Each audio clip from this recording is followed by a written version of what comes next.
What's up, ladies and gentlemen? Welcome to What If Deku Ate the Jiki no Mi, aka the Magnet Fruit. I asked myself, what would happen if we gave a quirkless loser like Izuku Midori the powers of the Magnet Fruit? And I think I kind of nailed it on the head with this one. If you guys want to watch another one of my series where I discuss things about MHAX One Piece, you guys can watch my videos such as What If Deku had half light, half dark, or What If Deku ate the Ope no Mi, or my What If Deku was Luffy's reincarnation video. Those are all free to watch. That said though, the thumbnail maker for today's video art was iCare on Instagram and the creator for the dope image of Izuku AX, useless kid style art thingy-majigger that I had made.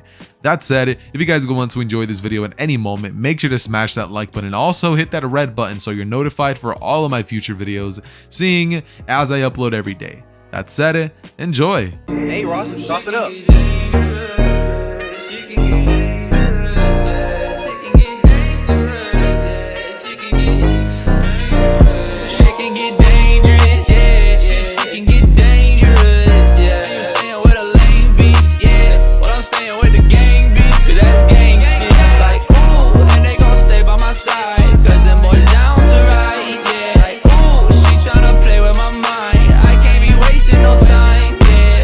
So to make this what if work, we're going to be having to cover a couple of things off the bat. Number one, Anko's hair, instead of green in this version, is going to be red. Now, why am I doing this? Honestly, it's just because I want Izuku to actually look like Kid. I want him to look like Kid from One Piece. And this is probably the best way to go about this. His father, Hisashi Midori, is actually going to be a prevalent figure in Izuku's life. And the reason that he is going to be one is because I want him to know about magnets, right? Now, what does that mean? I'm pretty sure many of you guys are probably kind of understanding what I'm trying to do here. But for this whole entire little fanfic thing to work, essentially Hisashi Midoriya has to be a scientist that studies magnets and whatnot. Now, I'm just going to be saying for plot's sake that one day Hisashi ends up coming across the Jiki no Mi. I apologize for that, but he ends up coming across the Jiki no Mi, and eventually he ends up studying it. He ends up studying its properties and realizing that it's just a normal fruit. It looks weird, it's something exotic, but it's just a normal fruit. He decides that he's not going to eat it just because it looks cool, and he keeps it around for a while. He's not exactly going to be passing it down to Izuku saying, oh my god, son, you can have this someday. No, eventually Izuku is going to be close with his father, and he's going to actually look into a little bit of magnetism and things of how it works, like learning about magnets and such as, and things such of that nature, I guess you could say, right? Now, Izuku during this time is essentially going to be having a good time with his father, great bond in fact, and once he turns to about the age of 9 years old, it is actually discovered that his father Hisashi contracted an anime disease that he was not able to beat.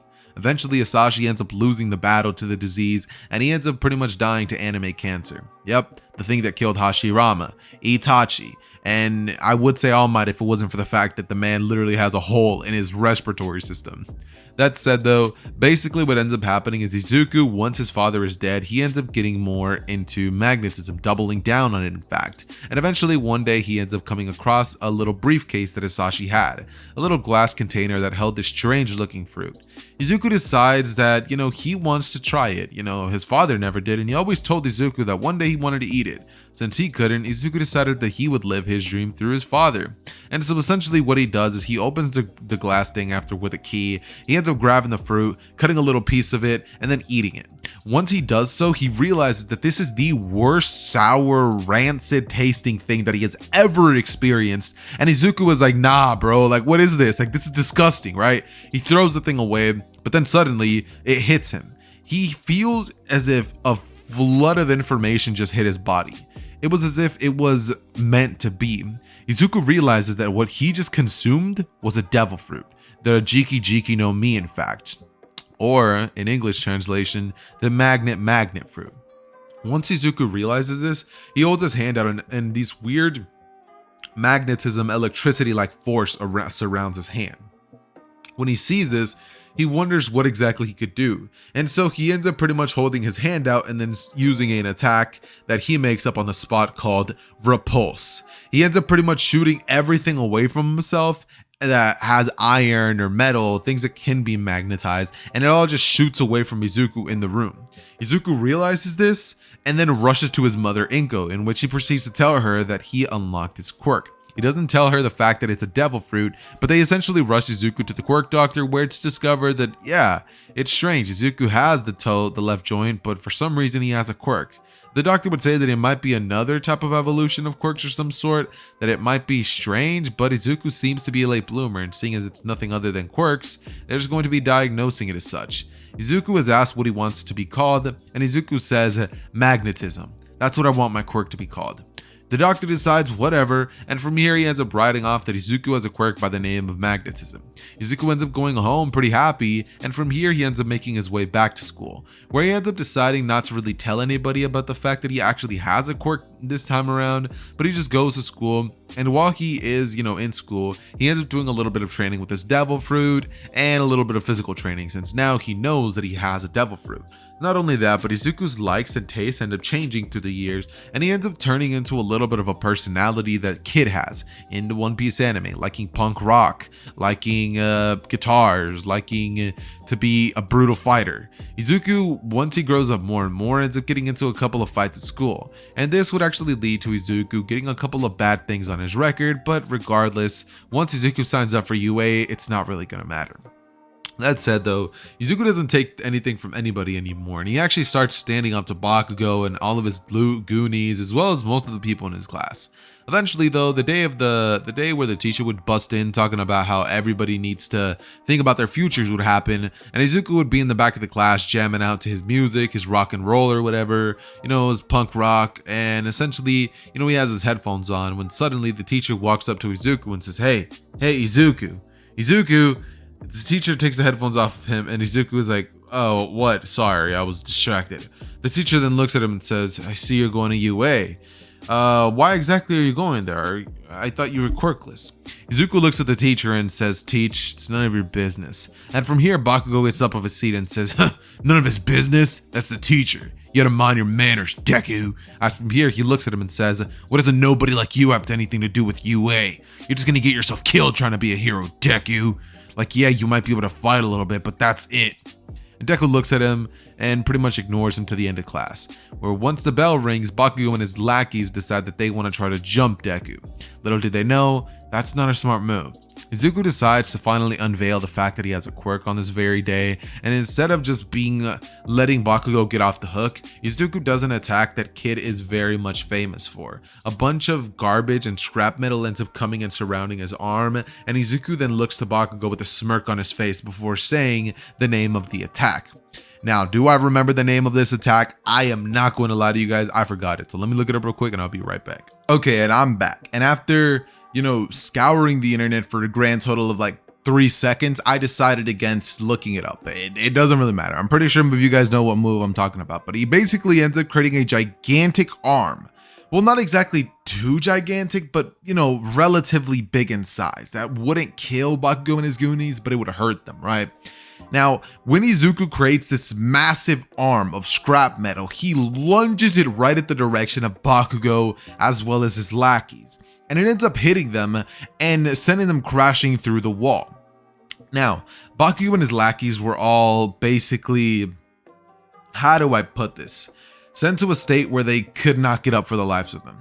And Bakugo would look up at Izuku before saying, "You damn Deku," is all he could mutter, before Izuku would grab him by his collar and then begin to punch him in the face over and over and over and over, until Bakugo eventually lost consciousness, and Izuku then proceeded to open the window and jump out of it, before then taking a different path to get home, saying that he wasted enough of his time and that he'll make it up on the walk home. From here, Izuku plays his tunes and begins rocking out as he begins walking on his way home. He then gets towards the sewer, and it is at this moment when the Sludge villain eventually jumps out of it and screams, "Give me your body, kid." Izuku looks towards the direction of the Sludge villain and is like, absolutely not. From here, he proceeds to use an ability which he didn't really know he had before, but it's something that snaps right at the nick of time. As the Sludge villain is approaching Izuku, he activates his not Conqueror's Haki, but his Observation Haki for the very first time, as he leaps out of the way of the Sludge villain and then uses uses his abilities to essentially create a gigantic metal arm once more, saying that this is getting very annoying as he sends the fist straight crashing towards the direction of the Sludge villain, who essentially lets it go through him, as it wasn't gonna do anything to the Sludge villain, and seeing as Izuku just didn't have the physical power to do anything. This is when suddenly out of the corner of his eye, Izuku sees All Might bust out and then use the Texas Smash, then going on to bottle the villain and jumping off after Izuku tells him thanks for the save. All Might smiles, signs Izuku's autograph, and then proceeds to get out of the way. This is when Izuku decides to go home, and this is when the 10-month training arc would actually start. During these 10 months, Izuku, during one of the first actual months, he would actually be in school, and after school, he would end up deciding to go to the music shop. He ends up making his way there, trying to buy some new discs, a new guitar maybe, and suddenly he ends up running into some girl by the name of Jiro. Now, I'm pretty sure after hearing that, you guys are like, no, it's a Jiro ship. Zather, what are you doing? Hear me out. I'm gonna fix Jiro's character. Trust, boys. I got y'all. I got y'all. All right. Because of plot's sake, I'm gonna be saying that Jiro is a little more developed, if you catch my drift, right? Not only that, but she has a little bit longer hair than she does in canon, just a little bit longer. Izuku still sees it as short, so when he ends up talking to Jiro and they have their minor interactions, Izuku ends up telling her that, you know, she would look way better with long hair. Jiro would blush, and during the 10 months, he and Jiro would actually actively hang out about like 2 to 3 times a month. They'd text here and then, and Izuku would end up developing a pretty like friendly relationship with Jiro, where he thinks she's like smoking, but at the same time, he prefers girls with long hair. During the 10 months, Jiro would actually grow her hair out a bit and also get a couple of extensions for her hair, and from here, she now has adequate length hair. And Izuku, he kind of likes that. So after the 10 months are over and Izuku's been training with the Jiki no Mi powers, and you know, he learns a couple more attacks, and he also learns about armament hockey and observation hockey, he ends up deciding that, yeah, it's pretty good. It's pretty good, you know what I mean? So essentially what Izuku only knows now is some cool abilities with the Jiki no Mi, armament and observation hockey, and pretty much all the attacks that Yusa's kid would have made. The only difference is Izuku's a lot more intelligent than Eustace is. So essentially the thing that Izuku is able to do that he's not able to is essentially kind of like Gaara from Naruto, take the iron from the earth and bring it to the surface. So like iron sand. And he's able to actually use that and manipulate and conjure it and actually bend metal to his will in a way that Eustace was never able to. He's obviously able to create like gigantic like armors of like pretty much garbage and scrap metal and stuff like that. And he would have actively been training in the what's it called, in Dagoma Beach, just due to the fact that it's an abandoned place with tons of scrap metal.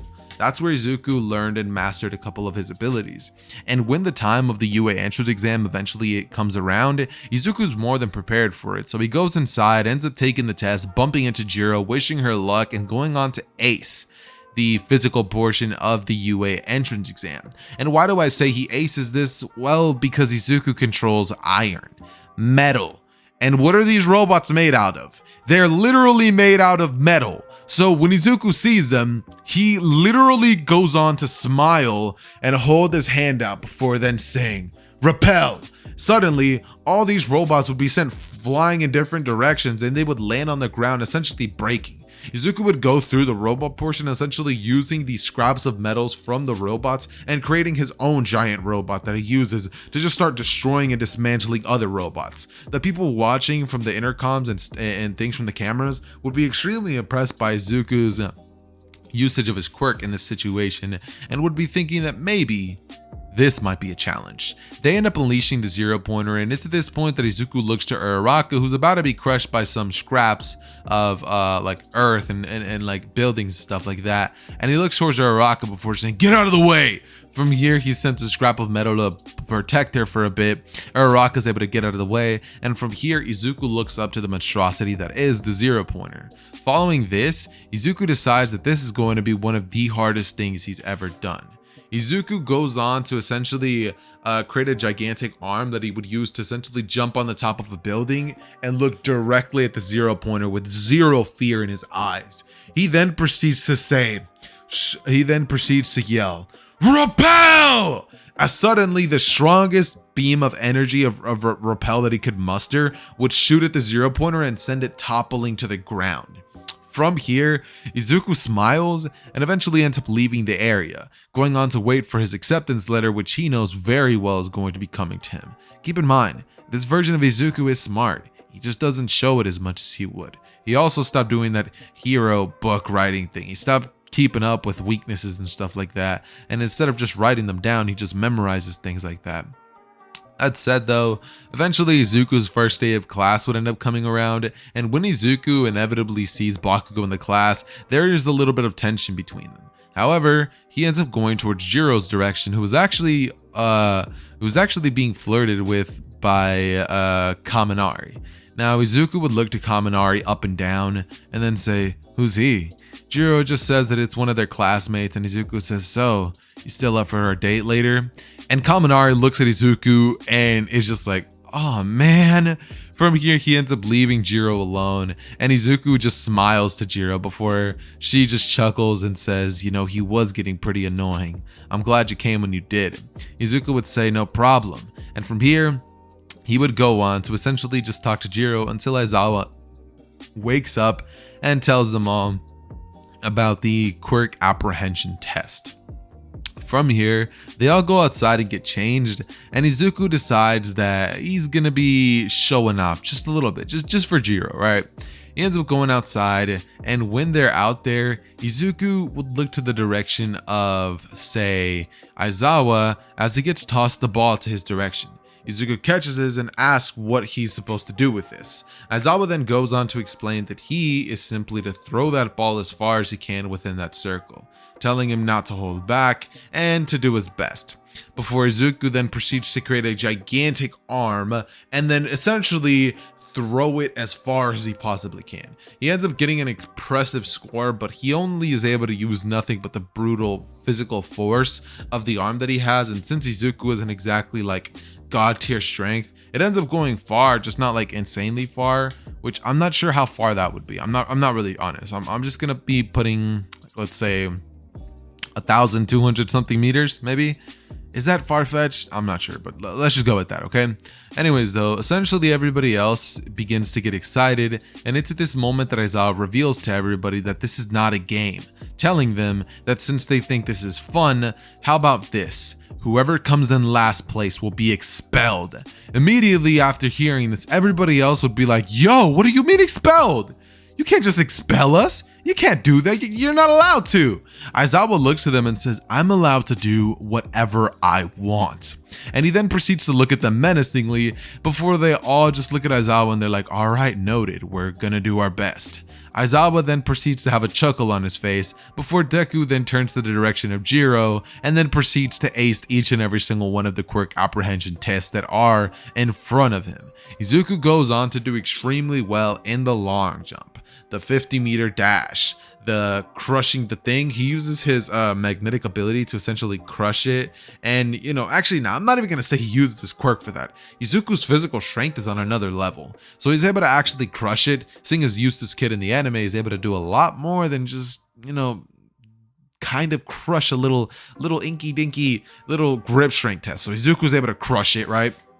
And from here, he just goes on to ace every other test. Jiro does well, and ultimately Invisible Girl is the one who gets expelled from UA, being told that she was the one who actually ended up getting the weakest markings for this test.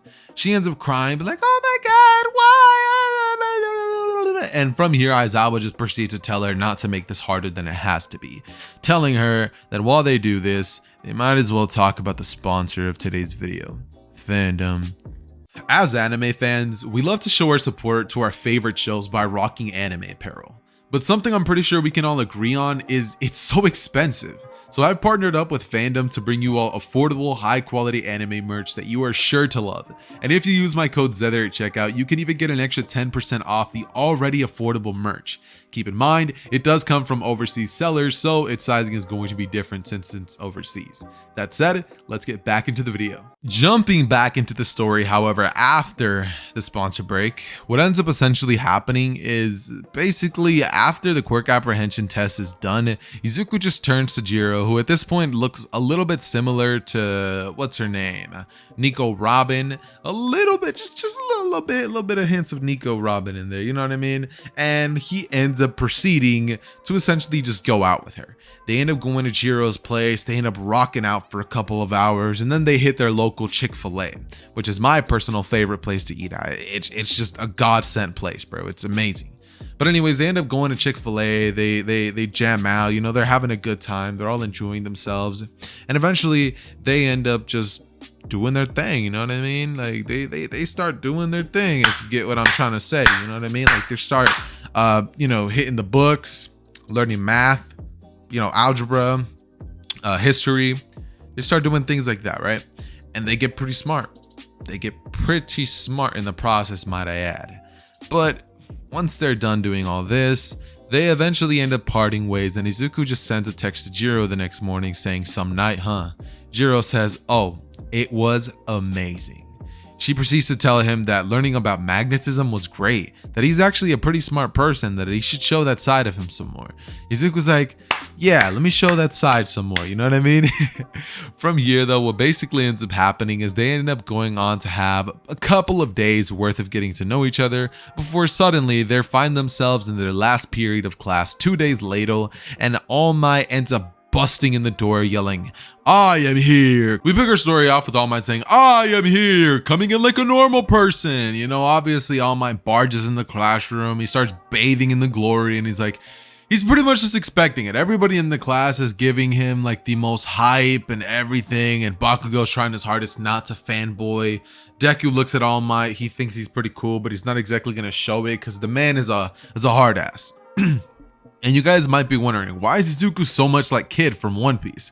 Well, I'm gonna put it to you guys this way. When somebody eats a devil fruit power, it basically is like absorbing a part of the previous user's soul. And since the previous user was used as Kid, Izuku developed some tendencies that he would have had otherwise. That's why Izuku has the red hair, has the glasses. Obviously, he wouldn't be this close, and the appearance is mostly just because of me. But the personality traits and stuff like that, yeah, that's all me.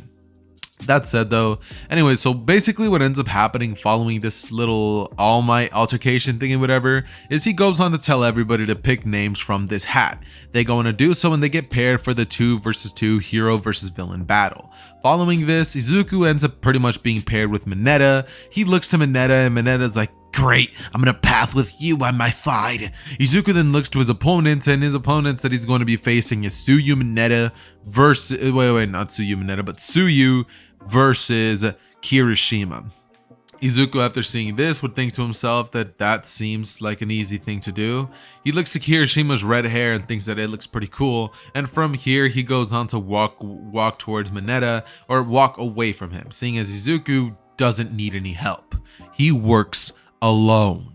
Izuku from this point pretty much goes on to just kind of go towards the first level of the area, and as soon as All Might blows the whistle for them to begin, Izuku decides that he's not going to be playing any types of games. Izuku would pretty much go on to hold his hand out, and the metal in the entire building would begin coming towards him.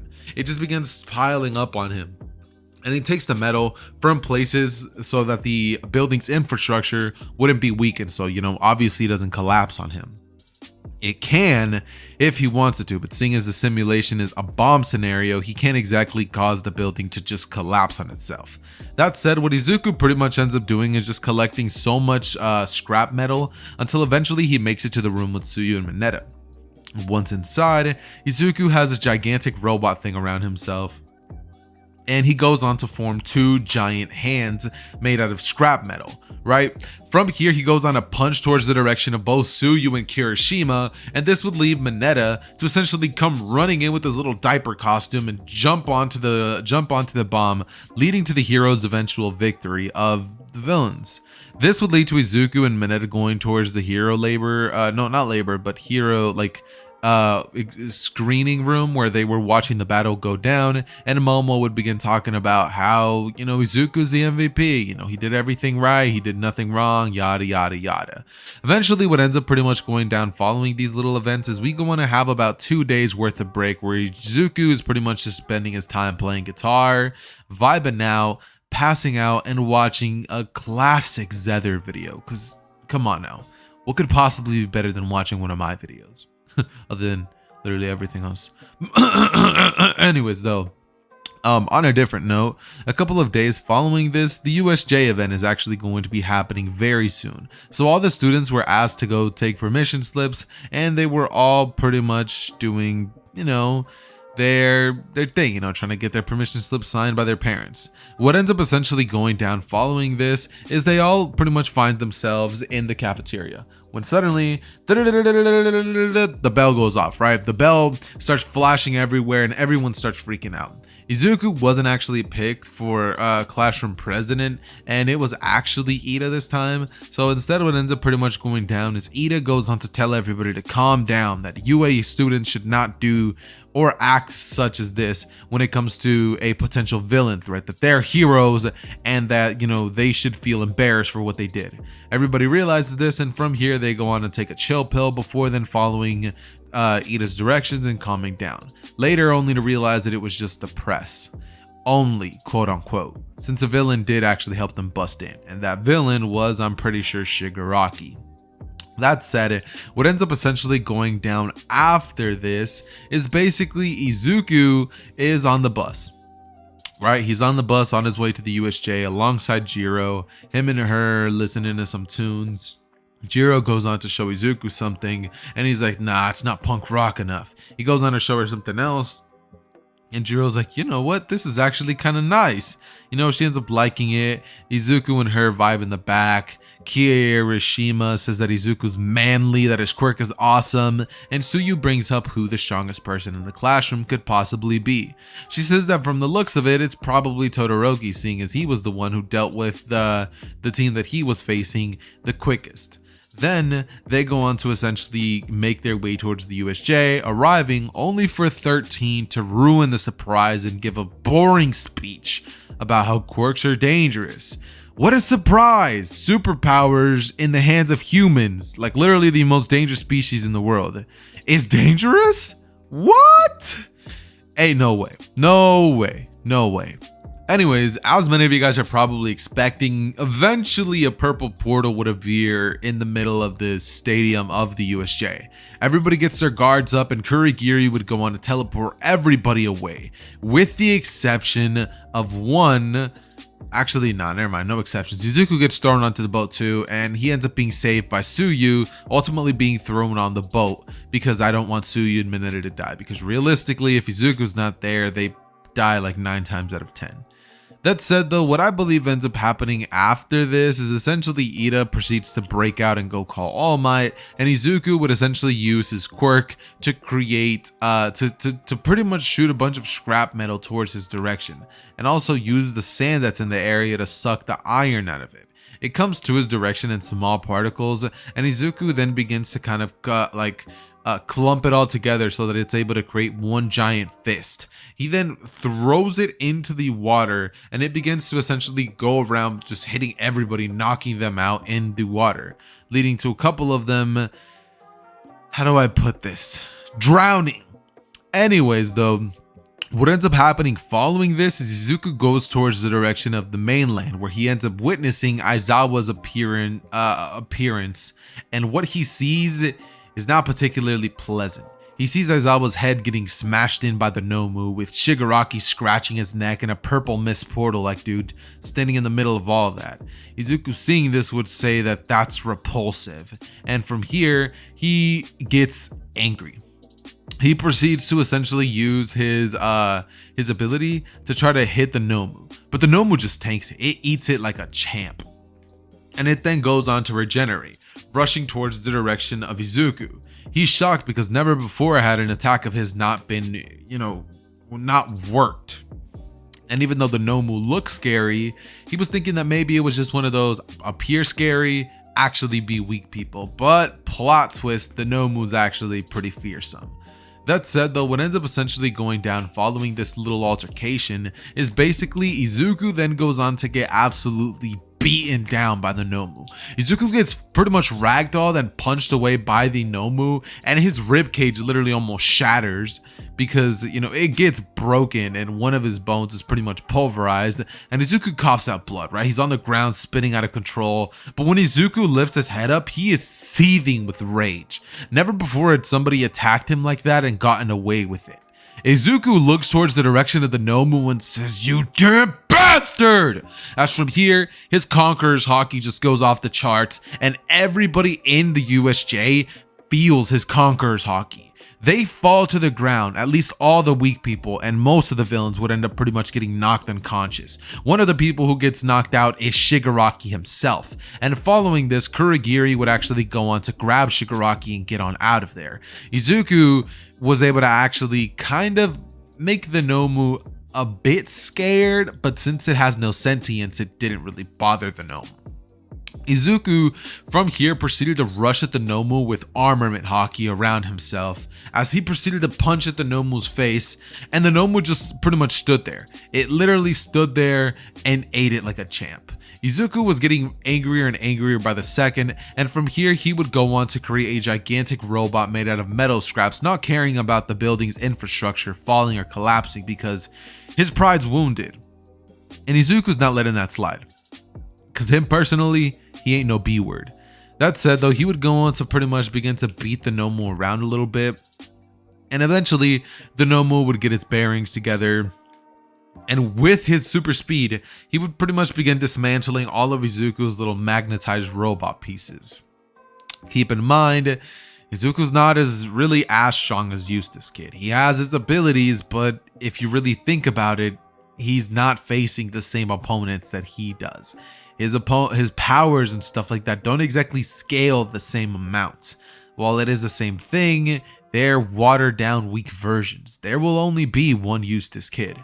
That said though, what ends up pretty much following this is All Might arrives. He ends up being angry, pulverizes the Nomu, and sends it flying Team Rocket style. Izuku pretty much ends up falling out unconscious because he overused his Jiki no Mi ability, and it ended up giving him a throbbing headache. When he wakes up, he realizes that they have 1 week off school, which he decides to use to its fullest extent, deciding to train as hard as he possibly can so that the next time he has to fight something like the Nomu, he's ready. It's never gonna happen again, Izuku would think.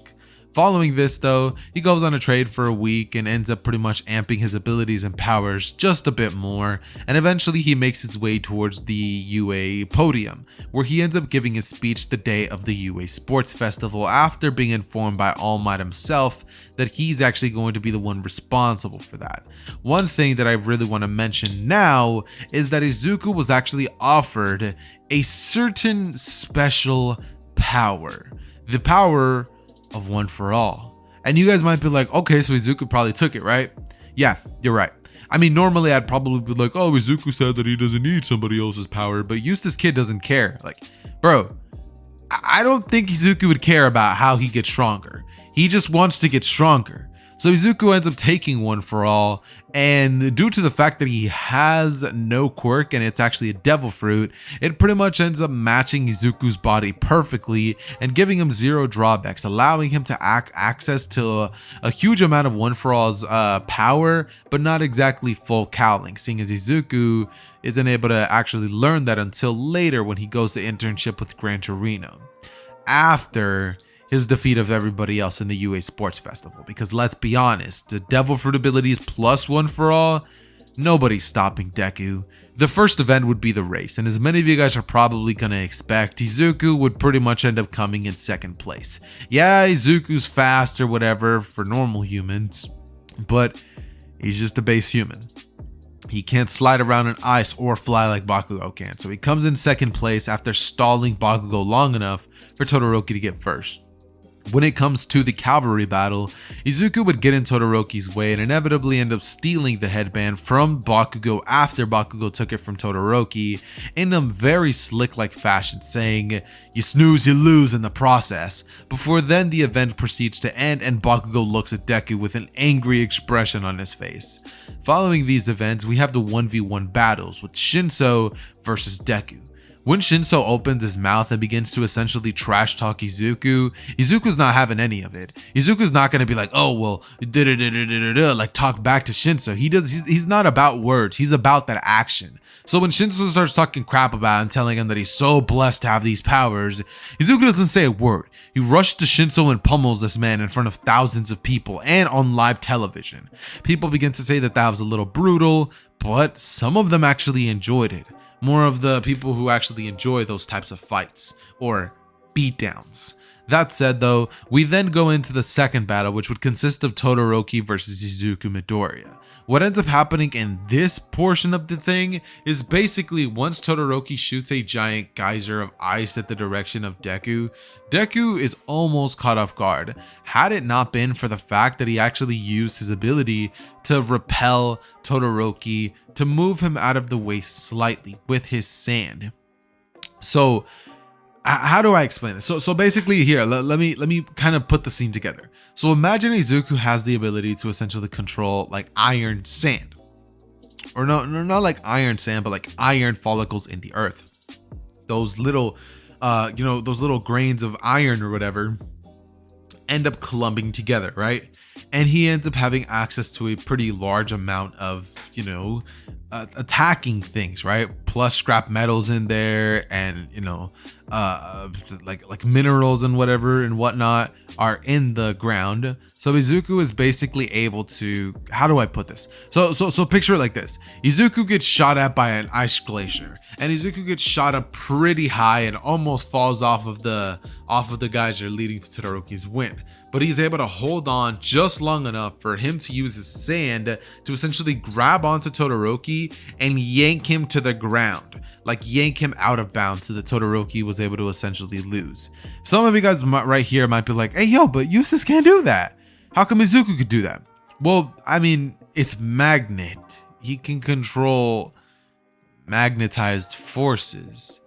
And I'm almost positive that Izuku would definitely be able to do something like that by essentially pushing and pulling the sand to his whim.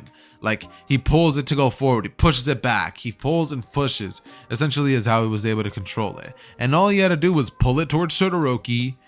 Once it was a hold of him, it basically proceeded to pull back and pretty much go back into the earth. Todoroki got flung out of the stadium and then proceeded to lose. And Izuku just watched in absolute just joy that he had just defeated this Todoroki kid or whatever. That said, he would then go on to face his final opponent, which consists of Katsuki Bakugo. Now this battle is not exactly worth covering because we already saw what happened in the classroom a couple months ago. Bakugo gets absolutely decimated and beat down by Deku, and it doesn't matter exactly what it is that Bakugo does, because Izuku was not playing no games. He uses his Conqueror's Haki on Bakugo, and Bakugo passes out immediately, leading to a quick victory from the hand of Izuku. Izuku also, mind you, could have done the same thing to Todoroki, but he wanted to make it seem as if it was a fair battle. That said though, they go on to essentially get the medals, and Bakugo is angry, but not exactly as much as he was in canon. That said though, they eventually make their way back to class, where Izuku is able to actually pick who he wants to internship. He ends up wanting to go with some random rock badass hero, but Toshinori, or All Might, ends up suggesting to him that he goes with his old master, which is essentially Gran Torino. And since All Might is now his technical sensei, he decides, whatever, I might as well go check this old guy out. So he ends up going to intern with Gran Torino. And these next 3 minutes are essentially just going to be spent with me speedrunning the Stain arc, because I could just do that. Okay, hear me out. So Izuku ends up making his way towards the Gran Torino residence. Once he arrives and he sees the old man laying on the floor with ketchup on him, Izuku just proceeds to walk towards him and then walk away. Doesn't even call the police, doesn't freak out, and he just walks away. He's like, not my problem. Gran Torino wakes up and he's like, kid, you were just gonna let me die? And Izuku looks at him and says, dude, even if you were dead, you were already dead. What was I gonna protect or do? Gran Torino's like, you kind of got a point. But from here, he proceeds to essentially use his quirk to beat on Deku and tell him that he's not allowed to rely on his quirk for the entirety of his time there, that he's going to be working on one for all.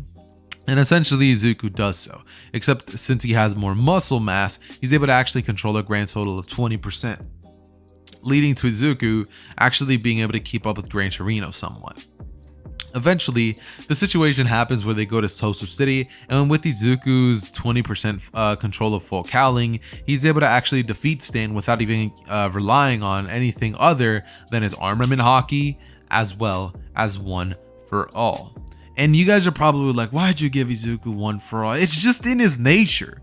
If I was to not have done that, then he still would have been OP. Let's be realistic here. He still would have clobbered everybody in the series with just a bit more training. But this is kind of going to be overkill. That said, though, he goes on to defeat Stain. Todoroki's never called. Ida gets saved, even though he shouldn't have been, because he should have learned his lesson via death. Because it's like, bro, you make a mistake, you got to deal with the consequences, my brother. Anyways, though, he ends up pretty much meeting the dog policeman guy who ends up telling him that he's not going to be getting any credit because of some whack reasons. Izuku looks to him and tells him that he's not going to be telling him if he can or can't get credit. Izuku says he's getting the credit. Not only that, but he's not going to stop him from using his quirk. It doesn't work like that. He saved this city, so they should be grateful. They should throw him a parade right now. What did he do in all of his cops? Nothing. They were on cleanup duty. Izuku gets angry and the room visibly begins to shake. And the dog then begins to say, fine, we can have that happen, but control your temper, boy. Izuku looks to him and then says, whatever. And from here, he goes on to go on his phone as he just received the text from Inko. And it reads, hey Izuku, can we talk? Izuku texts back, sure. Why, what's up? And Jiro sends back, I'm pregnant. Izuku, upon seeing the message that he had just received from Jiro, not Inko, proceeds to have the life flush from his eyes. He reads the message again and sits there in utter defeat. The man's life just got flipped on its head. And Izuku pretty much just doesn't know what to do. He looks at the text and he's like, there is no way. But then he responds, are you serious? And Jiro sends back a laughing emoji with no. Izuku, after seeing that, would be like, oh, thank God. And from here, he proceeds to essentially just like feel this weight lifted off his shoulder. This man, Izuku, feels as if he just won the lottery. He then goes back to text, why would you ever do that to me? I will kill you the next time I see you. And Jiro just sends back the skull emoji. Izuku seeing this is like, that damn woman. And from here, he would go on to essentially just go back to UA, where they would all end up meeting each other once more. And Izuku nudges Jiro on the shoulder pretty damn hard the next time he sees her. He tells her never to play like that, and Jiro just looks at him and she's like, it's just a joke, get over it. Izuku looks at her and says, this is not something to joke about. From here, he goes on to listen to All Might as he goes on to explain that they're going to be having an obstacle race where they're going to be having to rescue somebody. And by somebody, he means himself. Izuku, after hearing this, would think to himself that sounds interesting. It sounds fun almost. And from here, All Might then begins to explain the area that they're going to be doing so in. And it's an area covered with iron, metal, and things of the nature that Izuku could definitely mess with.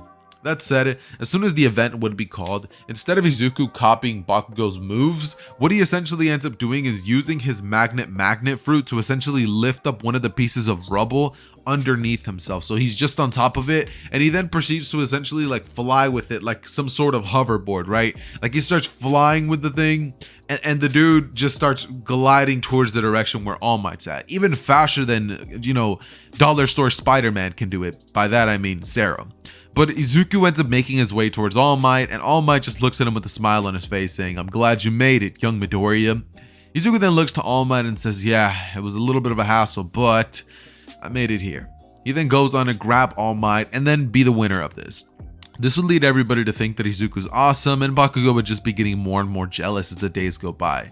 Eventually though, however, they would end up being told about the final exams and what this exactly entails. They would be told about the fact that everybody's going to have to be studying for their final exam, and also they're going to be having to get prepared in terms of their quirks for fighting robots, as they are to believe. Izuku thinking that they're going to fight robots would be extremely overconfident, and also he has one for all. So there's no real reason for Izuku to ever stress about any physical task that happens in the world of My Hero. There's just no reason for Izuku to ever think that something is not going to go his way, basically.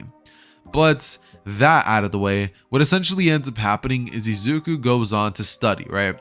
Now he studies, he does his thing, and he doesn't exactly study that much, but he studies a bit, if you get what I'm saying. And from here, he ends up kind of just making his way to the study hall where all of his other classmates are there, right? He sees Jiro hanging out with Kaminari and a bunch of other people, and Izuku seeing this is like, oh, that's cool. From here, he goes on to sit next to Momo, and he's like, hey, so you think you can help tutor me? She looks at him, she has a smile, she has like a little blushy face or whatever. Izuku then goes on to be like, I just need some help, I'm pretty backed up. He goes on to act dumb for a little bit, and Jiro, watching this all go down, would be like, yo, that's my whole man, what is he doing? But he looks at her and he smirks, and she understands what Deku's doing. He's getting back at her because of what she's currently doing. So Izuku would, go back to being with Momo, and Jiro gets very, very jealous. She then goes on to double down and be with Kaminari more and more, and this would lead the entire area and classroom to be like, what's going on between those two? Aren't they supposed to be like dating or something? And from here, Jiro proceeds to essentially kiss Kaminari. Once Kaminari does this, he's shocked and he's like, aren't you dating Izuku? But Izuku doesn't care. He walks out of the room with Momo, and he ends up going to the Yaoyorozu residence, where essentially what ends up happening is Izuku gets down, right? My man gets down, and that's all I have to say.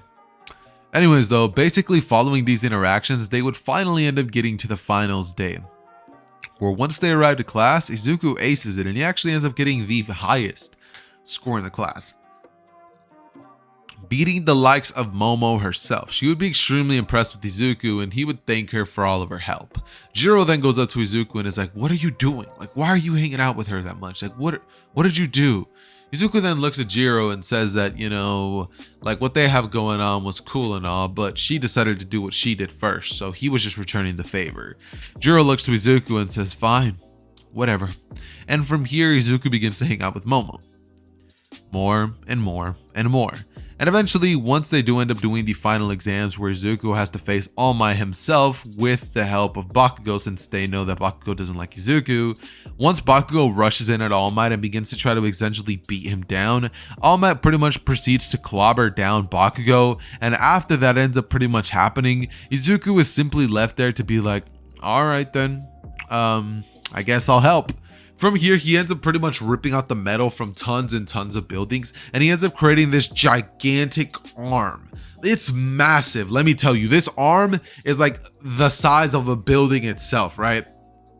And Izuku just smiles, and then using One for All would smash this fish straight into All Might, smacking him out of the finish line, leading to Izuku simply grabbing Bakugo by his leg and dragging him all the way to the finish line slowly and painfully. As he ends up passing, and the teachers would end up asking Izuku why he had to take it so far. Izuku says it's not his fault, Bakugo was lazy and fell asleep during the match, and they would be like, yeah, right, fell asleep. But from here, they end up basically being told about the forest training camp, and what ends up going down from here is the entire class group ends up making their way towards the UA shopping, no, not the UA shopping mall, but the shopping mall district that they have nearby. What Izuku ends up doing is, instead of going there, he ends up actually taking one of Momo's private jets along with her to go to an even bougier place and go buy supplies for the forest. Eventually, we time skip to the point where they're all in the bus and everybody's having a great time. They're all doing their thing, they're all vibing, they're all just chilling, you know what I mean? And eventually, they end up getting to the point where, Jiro's looking at Izuku and she's sad, and Izuku's just having a blast with Momo. He pretty much forgot about Jiro because what she did was pretty much unforgivable. And Izuku personally, he wasn't finna let that slide. Anyways, though, what basically ends up happening following this little event is Izuku and everybody else makes their way towards the forest thing, where Mandalay ends up pretty much shooting them off the cliff, leading them to have to walk all the way to the actual training camp for the next like 4 hours, which would be helped a lot by the fact that Izuku, wouldn't be helped at all by the fact that there's like almost no metal nearby, or like, scrap metal that he usually would use. He ends up having to use the iron minerals from the ground, which is actually kind of plentiful, that he ends up using in tandem with One For All to actually start helping with the defeat of these like dirt monsters, right? And what ends up happening following this is basically they make their way there, and Izuku ends up meeting Koda, right? Now Koda, when he sees Izuku and Izuku sees him, he's not exactly going to walk up to him and get hit in the family jewels. No, that doesn't happen to him. Instead, it happens to Kaminari. And Izuku, watching this, would smile and look to Koda as he gives him a thumbs up and tells him he did good. He then proceeds to, see as Koda kind of gives him the finger. And Izuku would have a half smile on his face as Bakugo smirks and says, "That's my boy." As from here, we basically have it to the point where all of them end up getting situated in the forest area, and eventually the day comes where the forest attack would happen. I'm not going to be covering their training because it's just that, training, and there's no real point in covering an event like that, or from my point of view, there's no point, right? So basically, I'm just going to be jumping into what I believe would end up actually happening, which is essentially going to be this. Izuku's chilling with Momo. Momo sees that Koda went off somewhere without eating. She looks to Izuku and says, "Hey, you should go give him some food." And Izuku looks at her and says, "Do I have to?" Momo looks at him and says, "Come on, it'd be a nice thing to do." And Izuku grabs the bowl and then walks over towards Koda grudgingly. He ends up taking his sweet time making his way there, and eventually once he arrives, he sees Muscular was about to crush Koda. So essentially what Izuku does is jump in the way and catch Koda and pretty much like curdle around him, so that they don't have that hard of a landing, or at least Koda doesn't. Eventually from here, pieces of like iron and stuff would end up making their way towards Izuku and catching them mid-air. Oh my god. I'm tired. Boys, I'm tired. But I'm gonna finish this video. It ends up catching them midair, and basically what ends up happening following this is Izuku looks to Koda and tells him, "Get out of here, kid. You're not welcome here. Go to Aizawa. He'll know what to do." Koda looks at him with terrified expression on his face, and Muscular would jump down from the mountain, leading to Izuku to crack his knuckles and then say, "That wasn't exactly the most pleasant thing I've ever experienced, but you know what? This won't be either." He covers his arms in armament hockey and clashes his fists together as he then proceeds to essentially rush in at the direction of, what's it called? He rushes in at the direction of Muscular and essentially ends up punching the man square in the jaw, sending Muscular flying, crashing into the mountainside. When Muscular lands, he grabs at his jaw and he's like, "That was some blow, kid." He then proceeds to look back towards Izuku, but he's gone. He's right behind him. And Izuku would look up to him as he grabs him by the shoulder and slams him into the earth.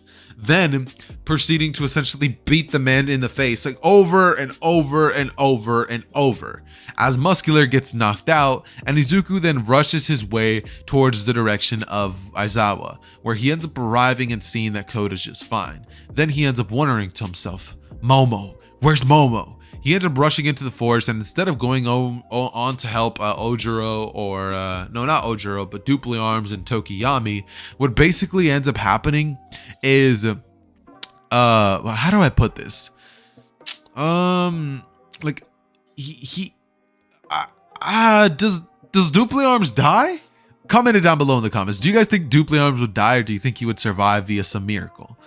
I personally am going to be going with the theory that Todoroki and Bakugo were eventually able to defeat the guy with the teeth, and after almost getting brutally injured, Bakugo and Todoroki were able to arrive and shoot flames at Tokiyami's direction, causing the bird freak to calm down.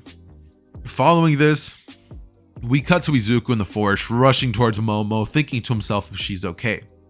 He spots the Nomu, and from here, Izuku wastes no time to jump in front of the way of Momo and the weird boy that was with her, and he then asks, "Momo, are you safe?" Momo looks at him and says, "Yeah, Izuku, thanks." And from here, Izuku proceeds to say, "You got a lot of nerve messing with my lady." As from here, he proceeds to bring up a gigantic fist that surrounds the Nomu, as he would then crush his hand, and all of the iron in the earth would essentially form like magnetized sand kind of thing that would just crush the Nomu in its fist and destroy it completely. The Nomu's not regenerating from that. I'm sorry to tell you guys, but it's not happening. If it was to happen, everybody else would be doomed. But basically, the Nomu gets destroyed, and following these events, Izuku rushes towards Momo to ask if she's fine. They then make their way towards the area where Bakugo and Todoroki are at, and once they end up arriving, they realize Bakugo and Tokiyami are gone. This ends up leading to the entire forest training arc thing basically ending like it would in canon, and everybody talking about how, their teammates got kidnapped, how they're not going to be let in this slide. Kirishima says that as a man, he just can't let Bakugo be taken away. And Izuku actually ends up agreeing. He's like, "You know what? I've been aching to fight more of these villains myself. How about I go along with you guys?" He ends up joining the force, and with Momo alongside of him, with him being able to actually convince her of creating the tracking device for them, he's able to essentially make his way towards the Kamino incident, where essentially Izuku arrives with everybody else, and once they end up kind of spying on the fight between All For One and All Might, and all the other villains are there nearby, and Bakugo's there and everything, Izuku's like, "Nah, F that, I'm not playing these games. Y'all save Bakugo, I'm helping All Might." He instantly activates One For All and rushes in towards the direction of One For All, and rushes in towards the direction of All For One, and lands the biggest haymaker, or so he thinks. A force field of air would surround All For One as he pushes Izuku back, and he then shoots black tendrils at Izuku, which end up piercing his stomach area. Izuku coughs out blood and lays down on the floor. As All Might watches this go down, he's like, "No, my student!" He then looks at All For One as he says, I'll kill you." And from here, All For One laughs and says, "I'd love to watch you try, Toshinori," as All Might rushes in towards All For One's direction with the United States of Smash, and coming in, they both begin to clash with their fists. Izuku stands up slowly with his One For All charged, and with one hand out, he basically has two buildings literally collapse and smash All For One like a sandwich, literally crushing this man to smithereens. And Izuku then would look to All For One as he would say, "Good riddance." From here, he ends up essentially being locked up for a couple of months. That's just what realistically would happen.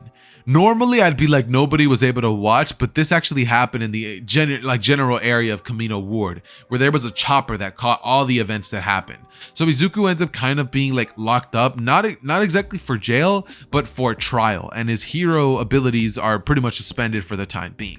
What ends up essentially happening is during the time that Izuku suspended, the class would end up going to the provisional license thing, they all would end up passing, and eventually would end up going on with their internships, which still ends up happening just like it kind of would have in canon, except this time around, Eri doesn't exactly get saved the first time around, and the overall attack that they would have done would have still happened, except the only difference this time would be that since Izuku's not exactly around, he wasn't there to save Eri once all was said and done, and Mirio still ends up getting his quirk erased, then promptly killed, because Izuku basically ended up changing the future with his One For All abilities.